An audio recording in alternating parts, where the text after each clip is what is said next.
What's good, everybody? It's Kenntron, President of Earth-Based Martian Government, reading a book. So I haven't read a book in so long. The gods today have blessed me with some recreational hours, which I've utilized to read this book, and I'm gonna translate it best as I can for you. Usually I do these like, "Yo, what's up, Green Party? Bookworms in the Green Party, yo, scholars.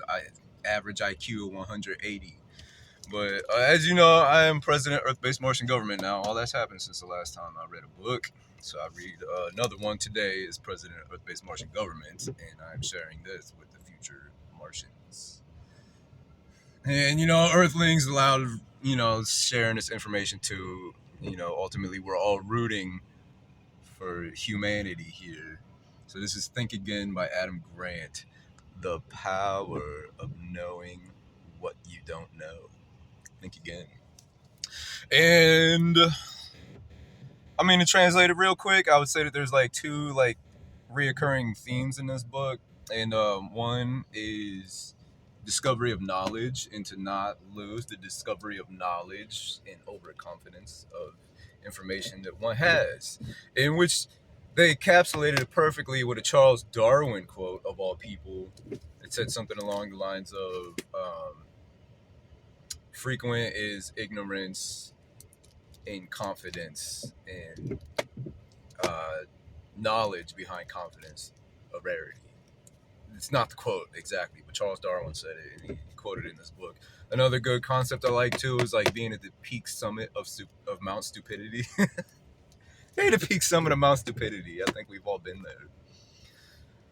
And so the other concept that I really saw repeated in this book was the Dunning-Kruger effect. Maybe you've heard of it before. If I'm not mistaken, the Dunning-Kruger effect is derived from a specific event, which basically says that there are people in the world that believe themselves, their belief in their own intelligence is in itself a stupidity. And this is I think the reference example is in the Dunning-Kruger is the dude's name's Kruger or something like that. He's a bank robber and he goes to rob a bank. Somebody sells him an invisible cloak or something like that, and he tries to rob the bank with the invisible cloak on. It doesn't work. He gets arrested in interrogation. He says, "Look, I bought an invisible cloak. It's the best idea ever. I'm invisible. I go rob a bank. Boom, boom, boom. I thought I was really on one." And so they use this as a case of psychology to say that this person believed that he was on one. He really so believed that he was on one, when in fact it's, logic would tell us there aren't invisibility cloaks available in the street.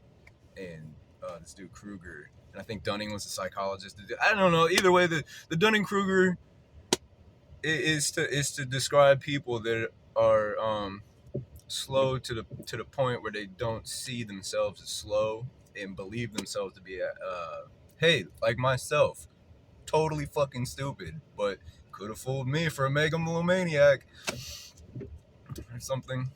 Anyway, so the whole point of this book, Think Again, is just to rethink things and not be so overconfident in your own beliefs to the point where you stifle your discoveries.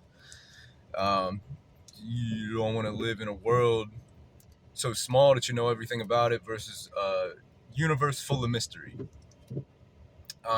And the lesson that I grabbed in this book that I really liked had brushed on debate, which, me as president, I've laid my game flat for debate. In politics, there isn't a single figure that could defeat Kenntron in debate. And the fact is, I love debate, and I have debated. And in politics, debating Kenntron is a whole matter.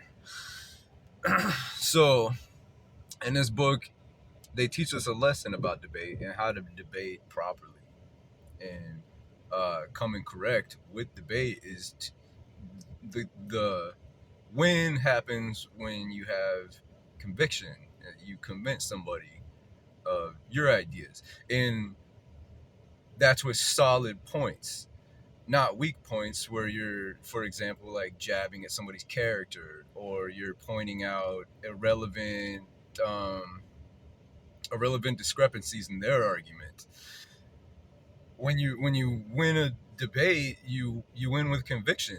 You win with convincing people, and your purpose in victory is not to exhaust or diminish or demean anybody, or to wear out somebody's argument to the point where they can't win just because they quit.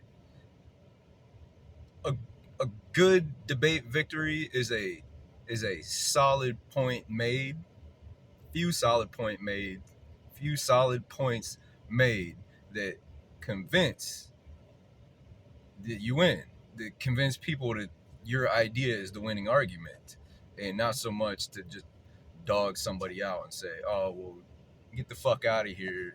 I'm not debating with you. I'm gonna stand on my unchanged beliefs." Um, which is another theme in this book, is that in human psychology, when it comes to what we know and what we don't know and what we need to rethink, in human psychology, ideas that make us feel better are more likely to fly than actual facts and all these things. That might change our minds, because change of mind is an uncomfortable place for some people, and some people like to stay comfortable in their beliefs, which is okay, which works here and there. But when it comes to a debate, you have to win with, or accept loss, because accepting loss is where we find discovery. But hey, one last thing, a little factor that I saw in this book that I didn't know, that I found really intriguing, because I look for sapiosexuals. Anyway, it's that humans are so emotionally driven with information that this is where arbitrary arguments really thrive. It's because most people, when it comes down to it, are emotionally driven. If without information presented behind decision making, then it's emotional decision making. And when it comes to thriving in an argument, IQ is a dominant factor. What you know and what you don't know, and what's almost meaningless is emotional intelligence. In argument, I mean, to escalate an argument, you need emotional intelligence. But what this book is saying is that in an argument, emotional intelligence is weak, and IQ is important. Facts, knowledge, information, wisdom to execute the knowledge and information. Um, and as human beings, being so emotional, our decisions are so emotionally based. And I've always had a high value of emotional intelligence and look for emotional intelligence in people. And whoops, apparently, when it's not really crucial, it's not a crucial addition, but that's just an argument. So who knows? Uh, when it comes to knowing and not knowing, and rethinking and re-strategizing and making sure that we're in contact with our sense of discovery, apparently emotional intelligence isn't as crucial an item as information and knowledge and wisdom. How about that? So that's my translation of Think Again by Adam Grant. Yeah, riding in a new car too. I've been through 2 cars since I last read a book. This one took me about 3 hours. 250 pages, about 3 hours. Still make it work, from the summit of Mount Stupidity, where I thrive. All right, I'm gonna get back to doing the same thing I do every night.